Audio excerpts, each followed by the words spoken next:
ऐसा नालायक बेटा भगवान सबको दे। एक बार इस कहानी को अवश्य सुने। बेटा, हमारा एक्सीडेंट हो गया है। मुझे तो ज़्यादा चोट नहीं आई, पर तेरी माँ की हालत बहुत ख़राब है।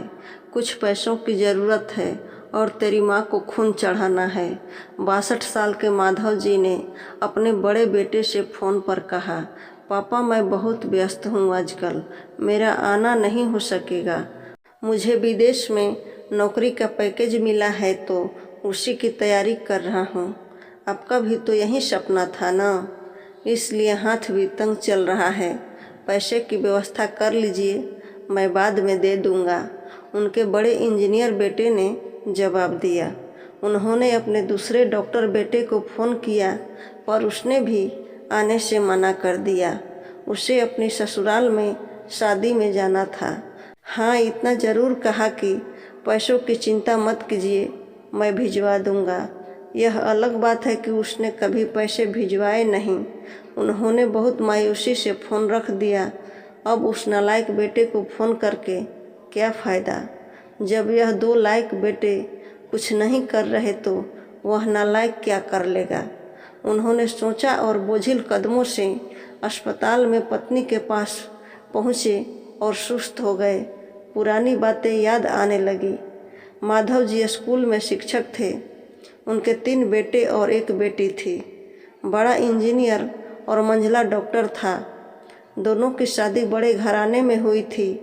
दोनों अपनी पत्नियों के साथ अलग अलग शहरों में रहते थे। बेटी की शादी भी उन्होंने खूब धूमधाम से की थी।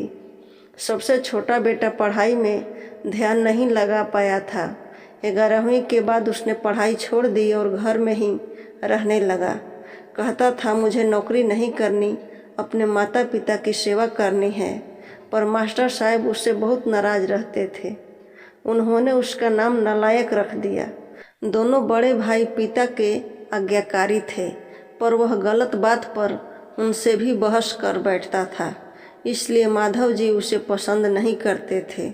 जब माधव जी रिटायर हुए तो जमा पूंजी कुछ भी नहीं थी। सारी बचत दोनों बेटों की उच्च शिक्षा और बेटी की शादी में खर्च हो गई थी। शहर में एक घर, थोड़ी ज़मीन और गांव में थोड़ी ज़मीन थी। घर का खर्च उनके पेंशन से चल रहा था। माधव जी को जब लगा कि उनका छोटा बेटा सुधरने वाला नहीं है तो उन्होंने बंटवारा कर दिया और उसके हिस्से की ज़मीन उसे देकर उसे गांव में ही रहने भेज दिया। हालांकि वह जाना नहीं चाहता था, पर पिता के जिद के आगे झुक गया और गांव में ही झोपड़ी बनाकर रहने लगा। माधव जी सबसे अपने दोनों होनहार और लायक बेटों की बड़ाई किया करते। उनका सीना गर्व से चौड़ा हो जाता था, पर उस नालायक का नाम भी नहीं लेते थे। 2 दिन पहले दोनों पति पत्नी का एक्सीडेंट हो गया था। वह अपनी पत्नी के साथ सरकारी अस्पताल में भर्ती थे। डॉक्टर ने उनकी पत्नी को ऑपरेशन करने को कहा था। पापा पापा सुनकर आंखें खुली तो देखा सामने वही नालायक खड़ा था। उन्होंने गुस्से से मुंह फेर लिया, पर उसने पापा के पैर छुए और रोते हुए बोला, पापा आपने इस नालायक को क्यों नहीं बताया, पर मैंने भी आप लोगों पर जासूस छोड़ रखे थे। खबर मिलते ही भागा आया हूँ। पापा के विरोध के बावजूद उसने उनको एक बड़े अस्पताल में भर्ती कराया। माँ का ऑपरेशन कराया, अपना खून दिया, दिन रात उनकी सेवा में लगा रहता। फिर एक दिन वह गायब हो गया। वह उसके बारे में फिर बुरा सोचने लगे थे कि तीसरे दिन वह वापस आ गया। महीने भर में ही माँ एकदम भली चंगी हो गई। वह अस्पताल से छुट्टी लेकर उन लोगों को घर ले आया। माधव जी के पूछने पर बता दिया कि खैराती अस्पताल था, पैसे नहीं लगे। घर में नौकरानी थी ही। वह उन लोगों को छोड़कर वापस गांव चला गया। धीरे धीरे सब कुछ सामान्य हो गया।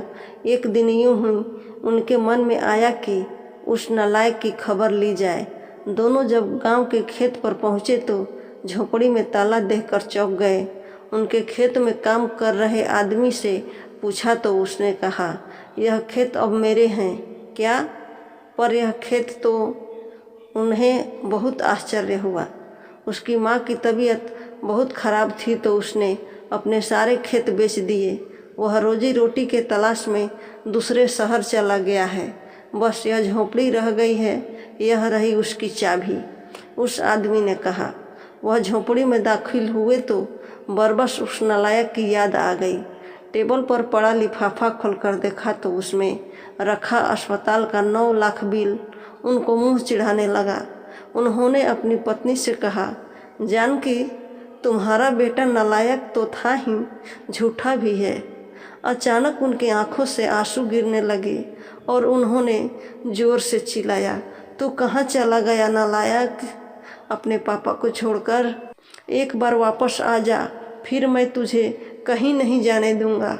उनकी पत्नी के आंसू भी गिरे जा रहे थे और माधव जी को बस इंतजार था अपने नालायक बेटे को अपने गले लगाने का। सचमुच बहुत नालायक था वह।